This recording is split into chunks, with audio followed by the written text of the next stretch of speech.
अस्सलाम वालेकुम। Breaking news PSL के कॉन्टेक्स्ट में ये आ रही है कि पीएसएल को पोस्टपोन कर दिया गया है। क्या रीजन बनी, क्यों पोस्टपोन करना पड़ा, इसकी जो अब तक की अपडेट्स हैं वो मैं आपसे शेयर करने लगा हूँ।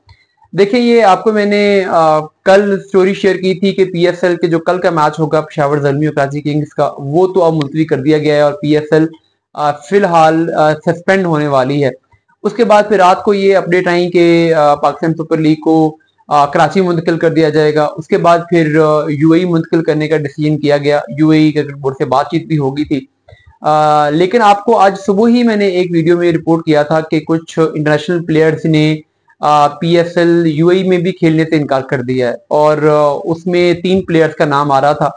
और उसके बाद क्या हुआ है कि ये जो प्लेयर्स की तादाद 3 थी वो मजीद बड़ी है। कुछ और प्लेयर्स ने भी अपने इसमें तहफ़्फ़ुज़ात का इज़हार किया। तो अब उनको प्लेयर्स को मसाइल वहां पे सिक्योरिटी के नहीं है। डेफिनेटली ऐसा नहीं है कि कोई यूएई में वो डर रहे हैं कि वहां पे कोई अटैक हो जाएगा या कुछ होगा। दो चीजें हैं। एक तो प्लेयर्स जल्दी वापस जाना चाहते हैं घरों में, क्योंकि इस वक्त जो हालात बने हुए हैं वो ये फील कर रहे हैं कि ये एक टेंस माहौल है। मेंटल हेल्थ उनकी सही नहीं चल रही। सिचुएशन में डिप्रेशन का शिकार हो रहे हैं।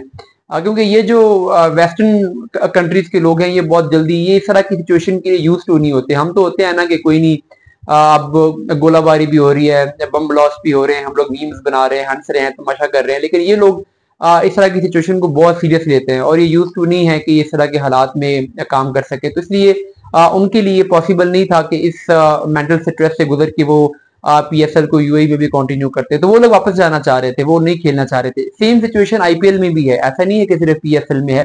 आईपीएल में भी बहुत सारे इंटरनेशनल प्लेयर्स ने बीसीसीआई को कहा है कि हम अब आईपीएल कंटिन्यू नहीं करना चाहते। तो अब इसलिए ये डिसीजन किया गया है कि अगर इतने प्लेयर्स इंसिस्ट कर रहे हैं कि हमने वापस जाना है तो उनको जबरदस्ती यहाँ पे रोकना। और आप कन्विंस कर सकते हो, 2 3 4 लोगों को कन्विंस कर सकते हो, लेकिन जब मेजोरिटी एक मौकफ अडॉप्ट कर ले कि हमने ये करना है तो फिर बोर्ड के लिए पॉसिबल नहीं था।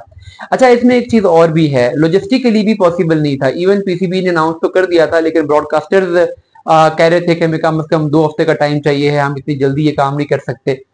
उस सिचुएशन को भी असेस किया गया।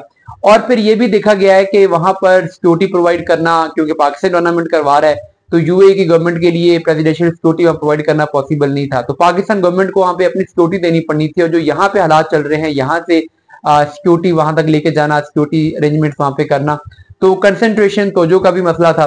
तो इस तरह की बहुत सारी चीजें थी जिसकी वजह से फिर फाइनली पीसीबी ने भी ये फील किया है कि ये बहुत मुश्किल हो जाएगा इसको कंडक्ट करवाना। इसकी बजाय हम आगे जाके जब एशिया कप का जो टाइम है, जो कि एशिया कप तो हो नहीं रहा, तो उस टाइम में आईपीएल भी उधर कंटिन्यू होगी, तो उस टाइम पे हम पीएसएल भी करवा लेंगे और ये सारे प्लेयर चूंकि आईपीएल की वजह से उस टाइम पे कोई सीरीज हो नहीं रही होगी तो ये उस टाइम पे अवेलेबल हो जाएंगे। तो ये एक बेहतर विंडो होगी कि सितंबर में अब पीएसएल को बाकी मैचेस को कंटिन्यू करवाया जाए।